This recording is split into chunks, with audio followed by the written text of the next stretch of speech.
Bonjour à toutes et à tous, c'est Jérémy de Blanktitle, la chaîne qui démystifie le marketing digital. Aujourd'hui, on va voir comment prendre un nom de domaine et un hébergement. Alors un nom de domaine, qu'est-ce que c'est? Un nom de domaine, c'est tout simplement l'adresse à laquelle va se trouver votre site. Donc c'est un peu l'adresse de votre maison virtuelle. L'hébergement, quant à lui, ça va être vraiment le lieu où est stocké votre site. C'est-à-dire que à une adresse se trouve votre immeuble, dans cet immeuble se trouve votre site internet. Donc pourquoi c'est important d'avoir un nom de domaine et un hébergement? Tout simplement, c'est un peu comme dans la vraie vie, c'est important de vraiment avoir un chez soi qui a une adresse et de pouvoir le gérer et faire ce qu'on a envie d'y faire. Ce qu'il faut savoir, c'est qu'il y a plusieurs façons de prendre un nom de domaine, plusieurs sites qui proposent ça, et il y a de bons noms de domaine et d'autres qui sont moins bons. Donc on va voir ensemble comment prendre un bon nom de domaine, que ce soit côté utilisateur ou côté référencement pour Google, quelles sont les erreurs à éviter lorsque l'on recherche son nom de domaine et quel type d'hébergement choisir en fonction de votre besoin. Pour ça, on va aller sur un système qui s'appelle OVH. Donc OVH est un système qui propose de louer directement un nom de domaine et un hébergement. Il en existe d'autres comme O2Switch par exemple ou comme GoDaddy. Pourquoi on va aller sur OVH? Tout simplement car OVH est une des solutions les plus abordables du marché. Les autres solutions peuvent être un peu plus chères, mais après tout dépend de la qualité. C'est-à-dire que OVH a en général un support technique qui répondra moins que sur O2Switch. Mais à contrario, vous paierez moins cher. Donc à vous de voir en fonction de ce que vous voulez.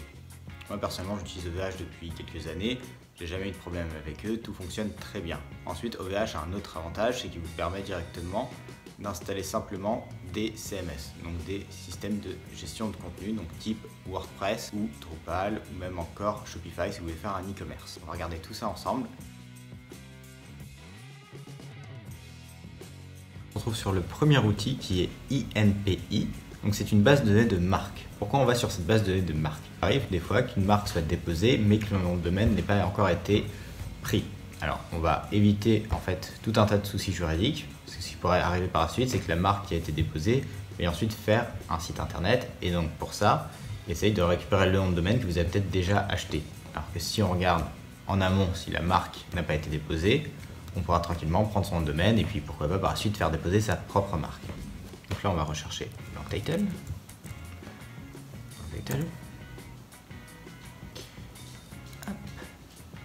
Et il n'y a pas de marque déposée au nom de Blanktitle. Et si on recherche une autre marque, par exemple Apple, sur Apple on peut voir qu'il y a déjà plusieurs marques déposées, en fait, tout simplement. Donc, ce qui vous évite, par exemple, si vous étiez dans tout ce qui est alimentaire ou spiritueux, vous pouvez voir qu'il y a déjà Pure Spirit Hard Apple qui est déposé. Donc je ne sais pas s'ils ont déjà pris un nom de domaine en rapport avec ça. Après, à voir en fonction de votre thématique et de la thématique déjà des marques déposées. Donc ça, c'était un premier outil que je vous mettrai en description. Ensuite, on a un deuxième outil qui s'appelle Whoislookup. Ça permet tout simplement de regarder si le nom de domaine est disponible. Ce qu'il faut savoir, c'est que quand vous allez sur des outils donc comme OVH ou GoDaddy ou O2Switch pour prendre un nom de domaine, il se peut que vous ayez allé plusieurs fois de suite ou sur plusieurs semaines et qu'au bout d'un moment, un robot détecte qu'il y a un intérêt pour son domaine et donc une autre entreprise le prenne dans le but en fait de vous le revendre plus cher. Pas aller directement acheter son domaine sauf si vous êtes sûr de ce que vous allez prendre, mais de regarder incognito s'il est disponible. Donc si vous voulez par exemple un nom de domaine qui s'appelle applefield.com, on va rechercher et maintenant on arrive sur le résultat. Donc le résultat est très simple, c'est que applefield.com est déjà enregistré, donc il appartient déjà à quelqu'un. Il était enregistré à Tokyo et on a du coup toutes les informations de contact de qui a pris ce nom de domaine. Donc très important, faites ça avant d'aller directement sur OVH prendre votre nom de domaine si vous n'êtes pas sûr du nom que vous voulez. Dans le cas où le nom de domaine est disponible, vous aurez un écran vert vous disant que ce nom de domaine est disponible. Une fois qu'on a fait ça, on va directement aller donc sur OVH. Nous, ce qui nous intéresse, c'est la partie web hosting et on va regarder les noms de domaine. Par exemple, applefield.be. Applefield.be est disponible. Après, est-ce que la marque est disponible oui ou non? Ça, faudra regarder juste avec l'outil que je vous ai montré plus tôt. Ce qu'il faut savoir, c'est que là, vous pouvez le prendre et le coût est de presque 1 € pour la première année. En fait, ce qu'il faut savoir, c'est que le prix en violet, c'est une réduction pour la première année. Après, ça passera au prix qui est au-dessus. Ce qu'il faut aussi savoir concernant le nom de domaine, c'est que là, vous pouvez regarder, je l'ai mis avec un tiret. Mais on peut aussi prendre le nom de domaine sans tiret. Est-ce que ça a une importance? Oui, pour Google, avec un tiret, ce sera plus simple pour qu'ils comprennent votre nom de domaine, s'il est composé de plusieurs noms. Mais pour des utilisateurs ou pour le mettre sur une carte de visite, c'est plus simple sans le tiret. Donc à ce moment-là, vous pouvez très bien avoir en fait les deux noms de domaine, mais votre hébergement ne sera rattaché qu'au nom de domaine avec le tiret. Ce qui se passera, c'est que quand l'utilisateur tapera dans une barre de recherche le nom de votre domaine, donc applefield sans tiret.be, il arrivera directement sur votre site qui est hébergé à Applefield, mais avec un tiret.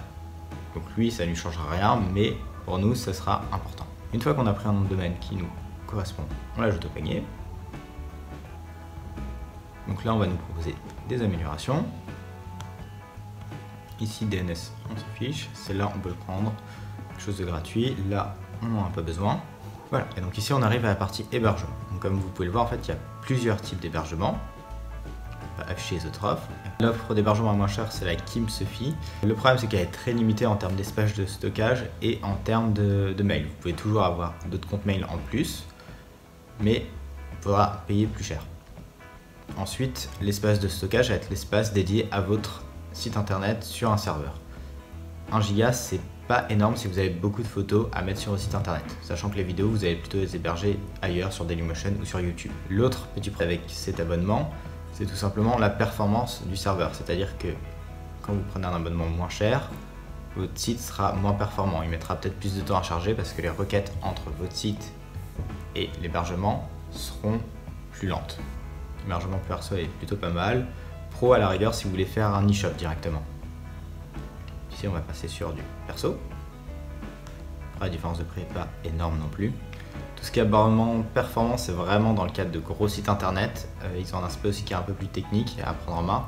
Donc je vous conseille plutôt déjà vraiment de débuter sur du perso ou sur du pro.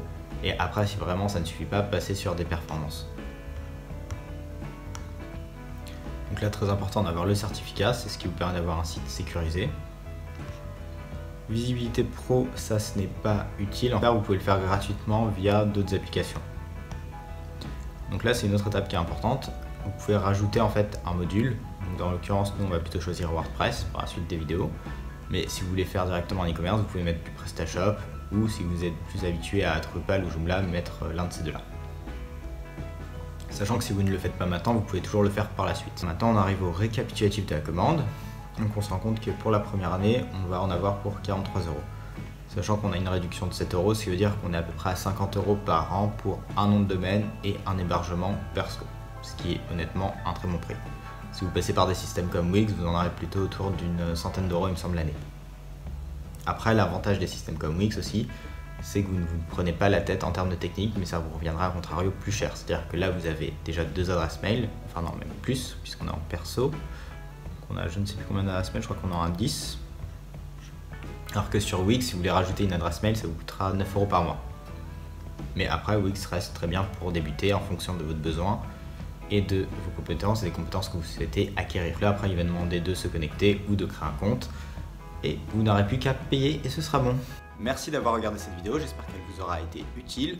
Dans la prochaine épisode, on verra comment relier son mail OVH avec sa boîte mail Gmail et comment faire des redirections de mail. Si vous ne l'avez pas encore déjà fait, merci de vous abonner à la chaîne ou de mettre un like. Et si ce n'est pas encore déjà fait, vous pouvez toujours regarder la vidéo sur comment développer sa visibilité web qui pourra